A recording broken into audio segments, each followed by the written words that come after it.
Let's welcome on our stage, monitoring our nearby area events with Zabbix, lead site reliability engineer, Forcepoint Finland, Janne Pikkarainen. Welcome.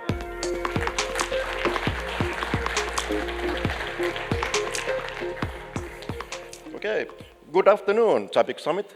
So, I've been on this stage multiple times already, but still my default question, how many of you read my blog and recognize me? Raise your hand. Quite a few. Good.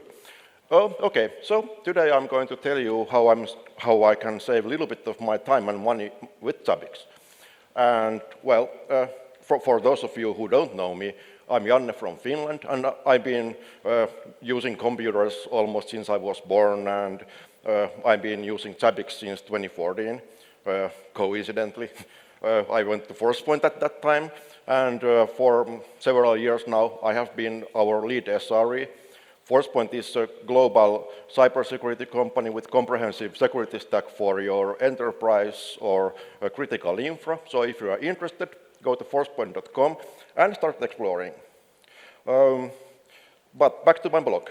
So in my monitor, I blog about something or monitor everything weird.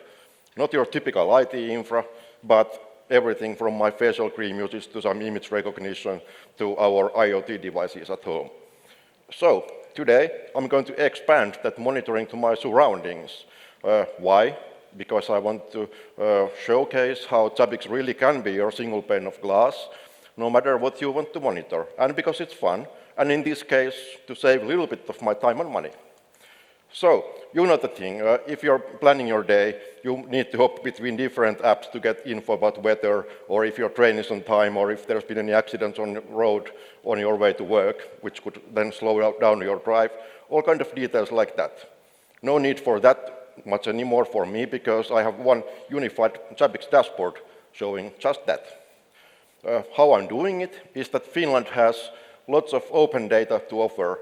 We have APIs and datasets for these roads and traffic and weather and you name it. So for those, Zabbix HTTP agent is perfectly fine. You know, connect to API, get result back as JSON, parse that, be happy. For your entertainment, though, it could be a different story because those restaurants or movie theaters, they don't have those fancy APIs on their websites for you to use. So for those, then Zabbix 7 browser item type is perfectly good. So, some examples. FinTraffic, they show you all kind of info about traffic.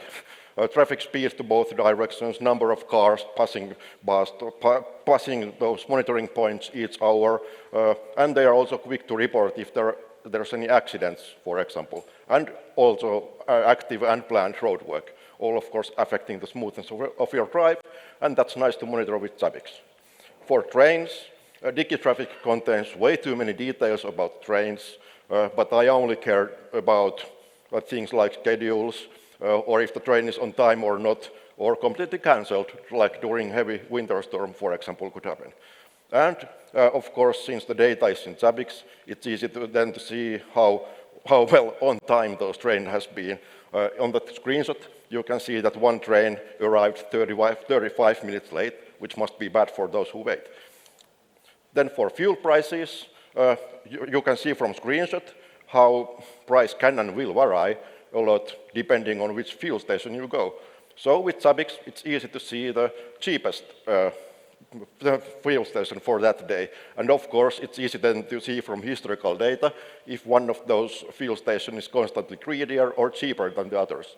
And of course, I can set up price watch with alerting, hey, today's cheap, go to refill the tank. Then for movies and restaurants, I can just point Zabbix to some movie theater now showing page or restaurant menu, and then I can then extract just the text bits with Selenium. Screenshot is missing from this slide, but you will see that on upcoming blog post. And then we have this dashboard, which contains all kind of details about my potential day. And actually, this dashboard has improved quite a lot since the creation of this presentation, so you will see that on my upcoming blog posts too.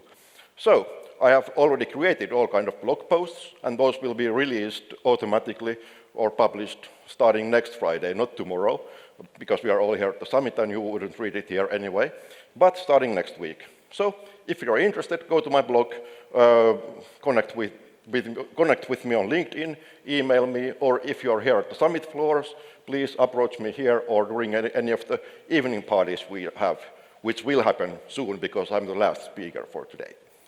Thank you.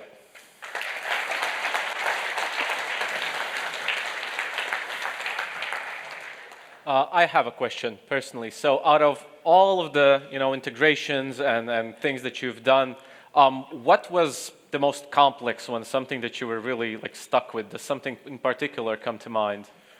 No, not really. Everything's easy.